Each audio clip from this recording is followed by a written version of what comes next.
দুপুরে শপথ নেবে নতুন ইসি, সুষ্ঠু ভোট দিয়ে উদাহরণ তৈরি করতে চায় কমিশন, এশিয়ান টেলিভিশনকে জানালেন সিইসি।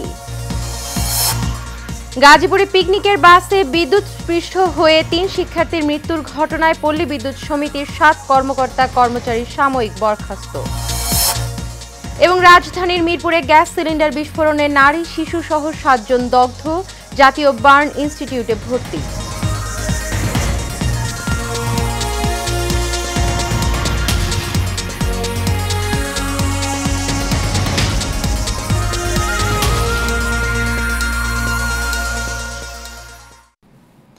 স্বাগত এশিয়ান নিউজে। পুরো সময় জুড়ে আপনাদের সঙ্গে রয়েছে আমি অরণ্য বিন্দু ইউনুস।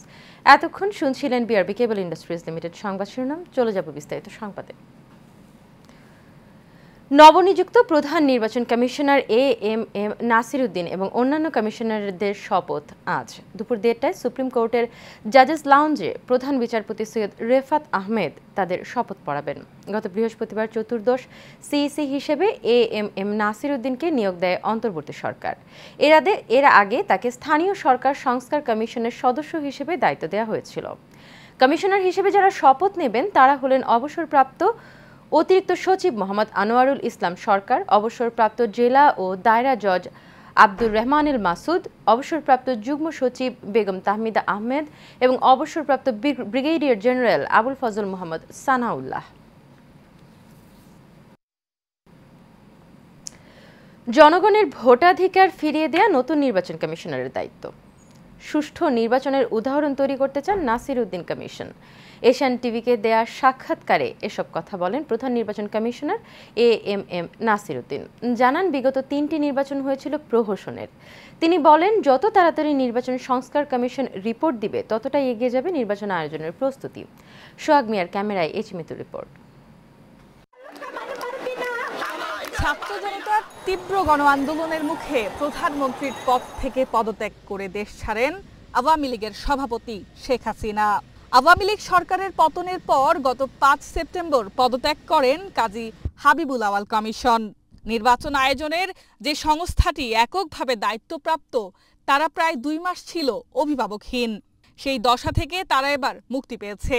অবসরপ্রাপ্ত সচিব এএমএম নাসির উদ্দিনকে প্রধান নির্বাচন কমিশনার করে কমিশন গঠন করেছে অন্তর্বর্তী সরকার। আমার মিশন বলেন আর ভিশন বলেন, কমিটমেন্ট বলেন, ওয়াদা বলেন, একমাত্র চাওয়া আমার এই দেশকে, এই জাতিকে একটা free, fair and credible election উপহার দেওয়া। এরই মধ্যে এশিয়ান টেলিভিশনকে দেওয়া একান্ত সাক্ষাৎকারে কথা বললেন প্রধান নির্বাচন কমিশনার। দেখেন ৩টে নির্বাচন মধ্যে ১৪তে হয়েছে একটা। আমি ভোটে সেন্টারে যাইনি। ১৫৩ জন যখন আনকনটেস্টেড হয়ে গেল আমি বুঝে গেছি যে এটা কী হবে। 18 যখন ইলেকশন হয় গিয়েছিলাম, ভোট দিতে গিয়েছিলাম। ভোট দিতে গিয়ে আমি নিজের ভোটটা দিয়েছি, আর কোনো মানুষজন দেখিনি, কোনো ভোটার দেখিনি আমি। ভোট নিয়ে মানুষের বিশ্বাস আস্থা অর্জনই বড় চ্যালেঞ্জ বলে মনে করেন নতুন এই সিইসি।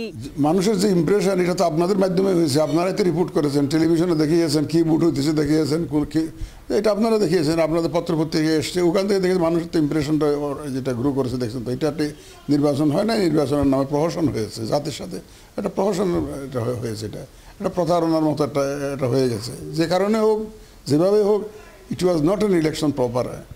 গত ৩টি নির্বাচনে মানুষ ভোট দিতে পারেনি।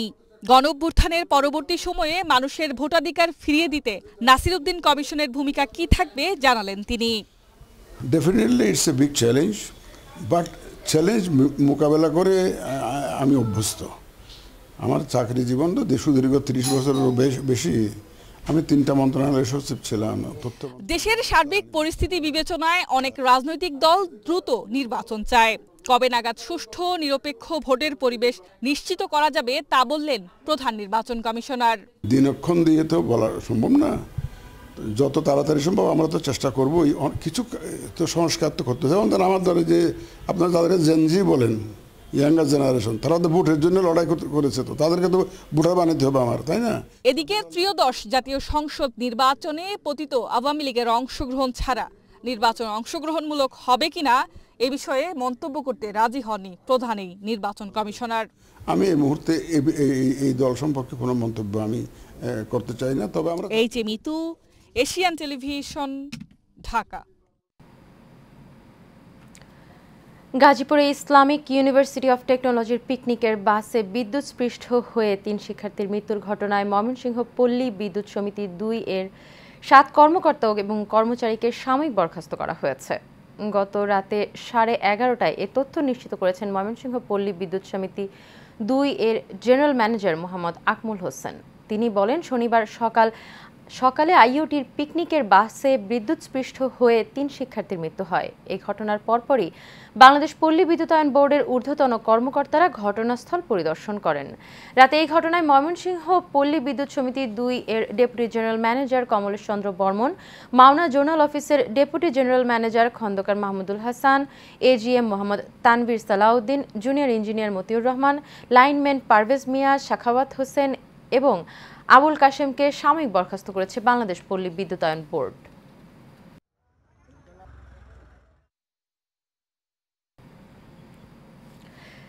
রাজধানীর মিরপুরে একটি বাসার গ্যাস সিলিন্ডার বিস্ফোরণে নারী শিশুসহ ৭ জন দগ্ধ হয়েছে। তাদের মধ্যে ৩ জনের অবস্থা আশঙ্কাজনক বলে জানিয়েছেন চিকিৎসক। ভোরের দিকে এই গ্যাস সিলিন্ডার বিস্ফোরণের ঘটনা ঘটে। পরে সকাল ৭টার দিকে দগ্ধ অবস্থায় তাদেরকে উদ্ধার করে জাতীয় বার্ন অ্যান্ড প্লাস্টিক সার্জারি ইনস্টিটিউটের জরুরি বিভাগে নিয়ে আসা হয়। দগ্ধরা হলেন আব্দুল খলিল, রুমা আক্তার, আবদুল্লাহ, মোহাম্মদ, ইসমাত, স্বপ্না ও শাহজাহান। জাতীয় বার্ন অ্যান্ড প্লাস্টিক সার্জারি ইনস্টিটিউটের আবাসিক চিকিৎসক ডক্টর মোহাম্মদ শাওন বিন রহমান জানান, দগ্ধদের মধ্যে আব্দুল খলিলের শরীরের ৯৫% দগ্ধ হয়েছে, আবদুল্লাহর ৩৮%, মোহাম্মদের ৩৫% দগ্ধ হয়ে গিয়েছে। সাবেক প্রধান বিচারপতি মোহাম্মদ রুহুল আমিন ইন্তেকাল করেছেন। ইন্না লিল্লাহি ওয়া ইন্না ইলাইহি রাজিউন। ভোর 4:30টার দিকে রাজধানীর সম্মিলিত সাময়িক হাসপাতালে চিকিৎসাধীন অবস্থায় মারা যান তিনি। তার মৃত্যুতে শোক জানিয়েছেন বর্তমান প্রধান বিচারপতি সৈয়দ রেফাত আহমেদ।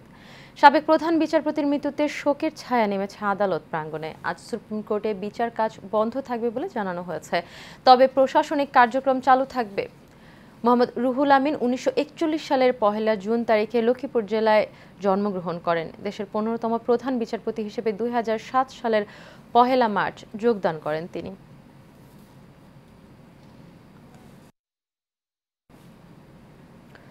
ঢাকা মহানগর এলাকায় ৩ দিনের মধ্যে ব্যাটারি চালিত অটোরিকশা চলাচল বন্ধের আদেশের বিরুদ্ধে আবেদন নিয়ে আপিল বিভাগে যাচ্ছে রাষ্ট্রপক্ষ।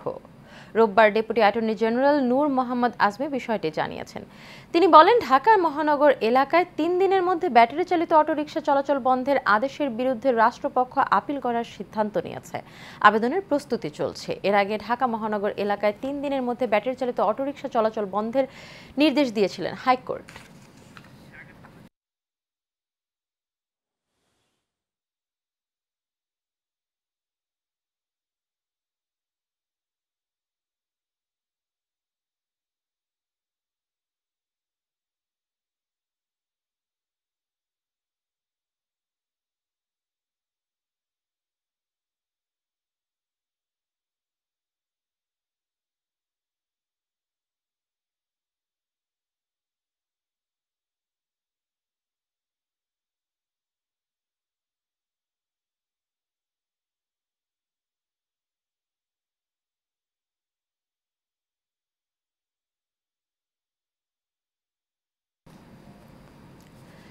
সাভারের আশুলিয়া থানাধীন ইয়ারপুর ইউনিয়নের নিশ্চিন্তপুরে অবস্থিত তাজরিন ফ্যাশনের অগ্নিকাণ্ডের ১২ বছর পূর্তিতে নিহত শ্রমিকদের শ্রদ্ধাঞ্জলি নিবেদন করা হয়েছে। সকালে নিহত শ্রমিকদের স্বজন এবং আহতসহ বিভিন্ন শ্রমিক সংগঠনের নেতাকর্মীরা তাজরিনের প্রধান ফটকের সামনে ফুল দিয়ে শ্রদ্ধা নিবেদন করেন। এ সময় দীর্ঘ ১২ বছরেও এই মামলার অভিযুক্তদের বিচার নিশ্চিত না হওয়ায় ক্ষোভ প্রকাশ করে দ্রুত মামলাটি নিষ্পত্তি করে অভিযুক্তদের সর্বোচ্চ বিচার দাবি করা হয় বিভিন্ন অধিকার সংগঠনের পক্ষ থেকে। সেই সঙ্গে শ্রমিক সংগঠনগুলোর নেতাকর্মীরা তাজরিন ফ্যাশনের অগ্নিকাণ্ডে ক্ষতিগ্রস্তদেরকে অবিলম্বে যথোপযুক্ত ক্ষতিপূরণ প্রদানেরও দাবি করেন।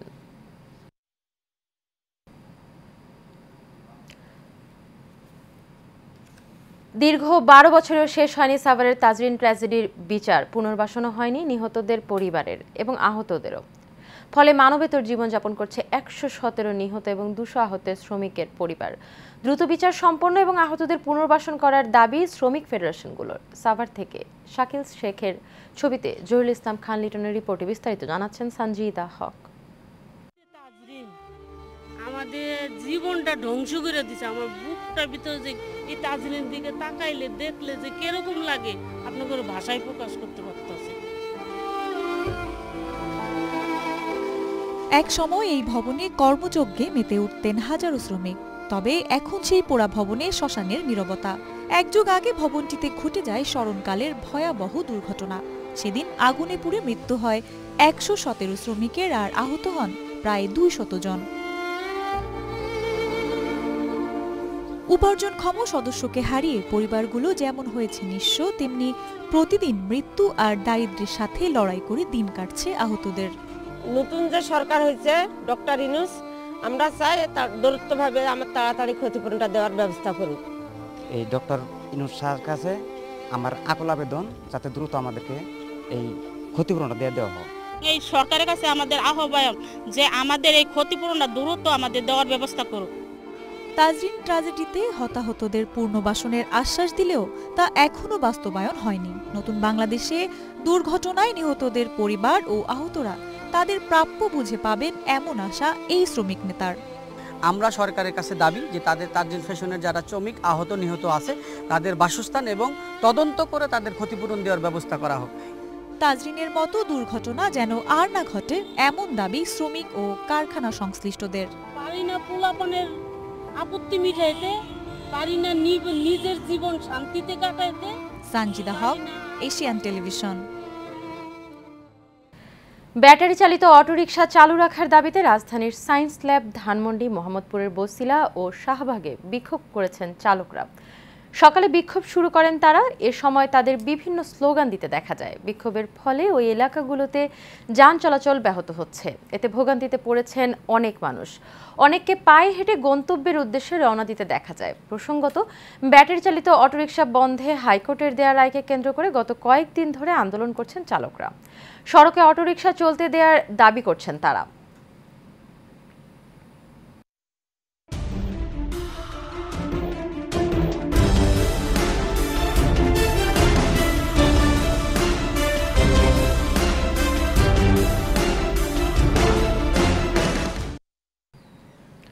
এবার সারা বাংলা প্রসঙ্গ। বগুড়ায় আজিজুল হক কলেজে কনসার্ট দেখতে গিয়ে ছুরিকাঘাতে মেহেদী হাসান নামে এক যুবক নিহত হয়েছে। বগুড়ার জেলা অতিরিক্ত পুলিশ সুপার সুমন রঞ্জন সরকার বিষয়টি নিশ্চিত করে জানান, শনিবার রাতে আজিজুল হক কলেজে দর্শন বিভাগের পুনর্মিলনী উপলক্ষে ক্যাম্পাসে কনসার্টের আয়োজন করে শিক্ষার্থীরা। কনসার্টকে কেন্দ্র করে কলেজ এলাকায় প্রচুর মানুষের সমাগম হয়। এরই মধ্যে সেখানে ছুরিকাঘাতের ঘটনা ঘটে। নিহত মেহেদী হাসানকে শহীদ জিয়াউর রহমান মেডিকেল কলেজ হাসপাতালে নিয়ে গেলে চিকিৎসক তাকে মৃত বলে ঘোষণা করেন। ঘটনা তদন্ত করে অভিযুক্তকে দ্রুত আইনের আওতায় আনার কাজ করছে পুলিশ।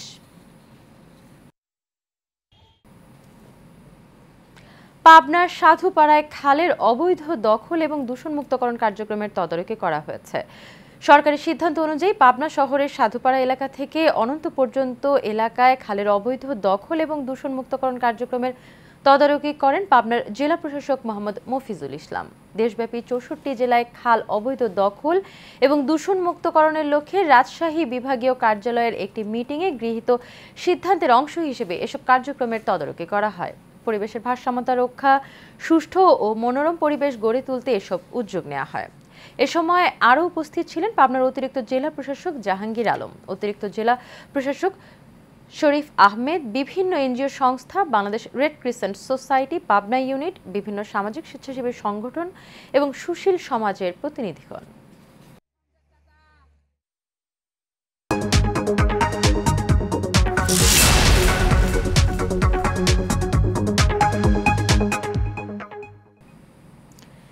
এসিআই ফুড লিমিটেডের হাত ধরে বাংলাদেশে প্রথম যাত্রা শুরু করলো এসিআই ভিটামিন ও মিনারেল সমৃদ্ধ পিওর ফর্টিফাইড চাল। এসিআই লিমিটেডের সহযোগী প্রতিষ্ঠান এসিআই ফুড লিমিটেডের এসিআই পিওরের অধীনে উদ্বোধন করেছে বাংলাদেশের প্রথম ভিটামিন এবং মিনারেলস সমৃদ্ধ ফর্টিফাইড চাল। ভোক্তাদের জন্য পুষ্টিকর খাদ্য এবং গর্ভবতী মা ও শিশুর স্বাস্থ্য এবং পুষ্টি নিশ্চয়তায় ঢাকার তেজগাঁওয়ে এসিআই সেন্টারে যাত্রা শুরু করে নতুন এই ব্র্যান্ড। উদ্বোধনী অনুষ্ঠানে উপস্থিত ছিলেন এসিআই গ্রুপের chairman M Anis Uddoula, ACI লিমিটেডের ব্যবস্থাপনা পরিচালক ডক্টর আরিফ দৌলা, খাদ্য মন্ত্রণালয়ের সচিব Mohammad Masudul Hasan, ACI foods and commodity ব্র্যান্ডসের chief business officer Faria Yasmin সহ ঊর্ধ্বতন কর্মকর্তারা।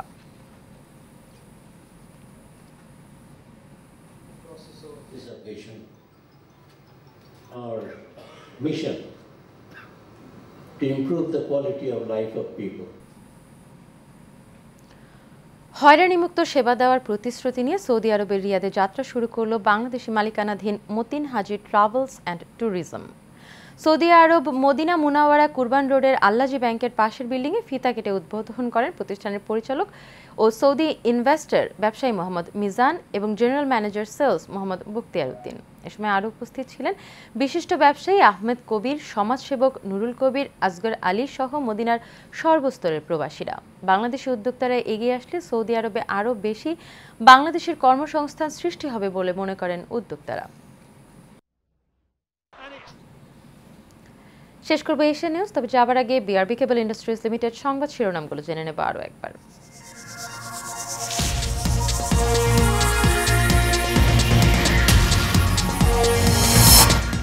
দুপুরে শপথ নেবে নতুন ইসি, সুষ্ঠু ভোট দিয়ে উদাহরণ তৈরি করতে চায় কমিশন, এশিয়ান টেলিভিশনকে জানালেন সিইসি। গাজীপুরে পিকনিকের বাসে বিদ্যুৎস্পৃষ্ট হয়ে 3 শিক্ষার্থীর মৃত্যুর ঘটনায় পল্লী বিদ্যুৎ সমিতির 7 কর্মকর্তা কর্মচারী সাময়িক বরখাস্ত। এবং রাজধানীর মিরপুরে গ্যাস সিলিন্ডার বিস্ফোরণে নারী শিশুসহ 7 জন দগ্ধ, জাতীয় বার্ন ইনস্টিটিউটে ভর্তি।